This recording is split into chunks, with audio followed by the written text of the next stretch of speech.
I'm going to show you a very easy way to make naan bread and it's delicious. Let's start.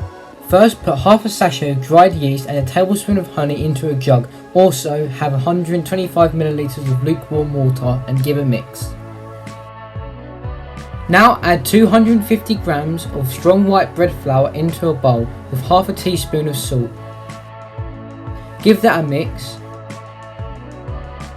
And now make a well.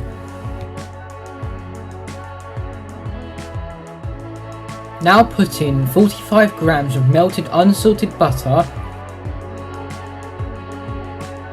3 tablespoons of natural Greek yogurt,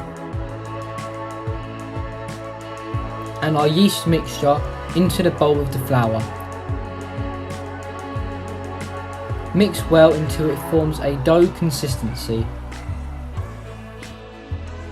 Place that into a bowl dusted with flour and place a cloth on top. Leave that to prove for an hour and a half.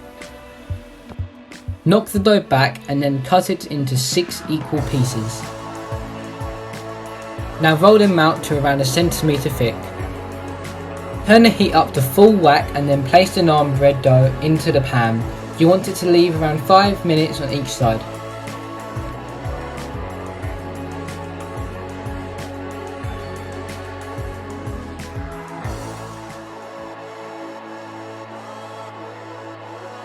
So there it is everybody, my very easy but delicious naan bread. I hope you enjoyed this video and have a great day.